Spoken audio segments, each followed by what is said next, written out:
ഡൽഹിയിൽ 10 വർഷം തുടർച്ചയായി ഭരിച്ച ആം ആദ്മി പാർട്ടി 2025 നിയമസഭാ തിരഞ്ഞെടുപ്പിൽ നേരിട്ട കനത്ത പരാജയത്തെ തുടർന്ന് പ്രതിപക്ഷ ശബ്ദമായി മാറിയിരിക്കുകയാണ്.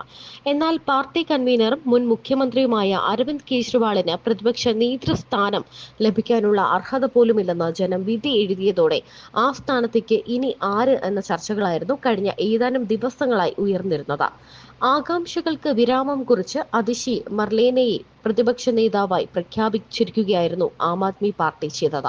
അഴിമതി കേസിനെ തുടർന്ന് ജയിലിൽ കിടന്ന ഘട്ടത്തിൽ മുഖ്യമന്ത്രി സ്ഥാനം രാജിവെക്കാൻ അരവിന്ദ് കെജ്രിവാൾ നിർബന്ധിതനായപ്പോൾ ചുമതല ഏറ്റെടുത്ത ആം ആദ്മിയുടെ നേതാവായിരുന്നു അതിഷി മർലേന. മുഖ്യമന്ത്രിയായി സത്യപ്രതിജ്ഞ ചെയ്തതിനു ശേഷം CM ഓഫീസിലേക്ക് കയറിയപ്പോൾ കടുത്ത തീരുമാനമായിരുന്നു അതിഷി സ്വീകരിച്ചത്. മുഖ്യമന്ത്രി കസേര കേജ്രിവാളിനുള്ളതാണെന്നും ആ ഇരിപ്പിടത്തിൽ താൻ ആസനസ്ഥയാകില്ല എന്നും പ്രഖ്യാപിച്ച അതിഷി മുഖ്യമന്ത്രിയുടെ കസേരയ്ക്ക് തൊട്ടപ്പുറത്ത് മറ്റൊരു കസേര സ്ഥാപിച്ച് ഇരിപ്പുറപ്പിച്ചു. അരവിന്ദ് കെജ്രിവാളിന് മാത്രമേ മുഖ്യന്റെ കസേരയിൽ ഇരിക്കാൻ അർഹതയുള്ളൂ എന്ന് സ്ഥാപിക്കാൻ ശ്രമിച്ച അതിഷി നിയമസഭാ തിരഞ്ഞെടുപ്പിൽ കേജ്രിവാൾ അഗ്നിശുദ്ധി തെളിയിച്ചു വരുമെന്ന ശുഭാപ്തി വിശ്വാസം പ്രകടിപ്പിക്കുകയും ചെയ്തിരുന്നു. എന്നാൽ ആപ്പിന്റെ പ്രതീക്ഷകളെ തകർത്ത് ഡൽഹിയിൽ വിജയക്കൊടി പാറിച്ച BJP കേജ്രിവാളിന്റെ പ്രതിപക്ഷ നേതൃസ്ഥാനം പോലും തട്ടിമാറ്റി.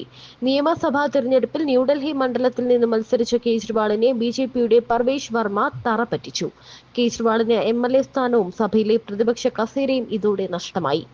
ആപ്പിലെ പ്രമുഖ നേതാക്കന്മാരായ മനീഷ് സിസോദിയ, സൗരഭ് ഭരദ്വാജ് എന്നിവരും പരാജയത്തിന്റെ കയ്പുനീർ അറിഞ്ഞതോടെ പ്രതിപക്ഷ കസേരയിലേക്കുള്ള നറുക്ക് അതിഷിക്ക് വീഴുകയായിരുന്നു. ആം ആദ്മിയുടെ നിയമസഭാ കക്ഷി യോഗത്തിൽ പ്രതിപക്ഷ MLA മാർക്കിടയിൽ നിന്ന് ഏകകണ്ഠമായിട്ടാണ് അതിഷി തിരഞ്ഞെടുക്കപ്പെട്ടത്. കൽക്കാജിൽ നിന്നുള്ള ജനപ്രതിനിധിയും 43-കാരിയുമാണ് അതിഷി മർലേന. അതേസമയം ഡൽഹിയിൽ BJP സർക്കാരിന്റെ ആദ്യ നിയമസഭാ സമ്മേളനം ഇന്നു മുതൽ നടക്കും.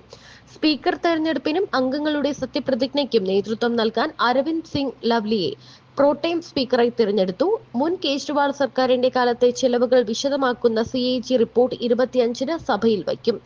രാവിലെ 11-ന് പുതുതായി തിരഞ്ഞെടുക്കപ്പെട്ട MLA-മാരുടെ സത്യപ്രതിജ്ഞ നടക്കും. ഉച്ച കഴിഞ്ഞാണ് സ്പീക്കർ തെരഞ്ഞെടുപ്പ്.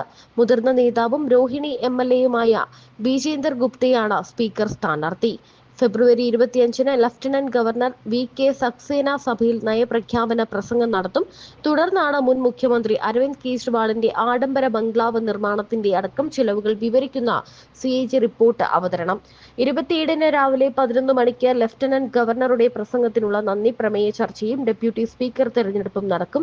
പുതിയ സർക്കാരിന്റെ ആദ്യ മന്ത്രിസഭാ യോഗത്തിൽ തന്നെ CAG റിപ്പോർട്ട് വയ്ക്കുന്നത് പാസാക്കിയിരുന്നു.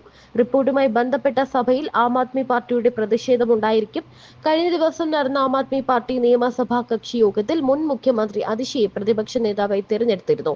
ഇതോടെ ഡൽഹി മുഖ്യമന്ത്രിയും പ്രതിപക്ഷ നേതാവും വനിതകളായി മാറി എന്നൊരു പ്രത്യേകത കൂടിയുണ്ട്.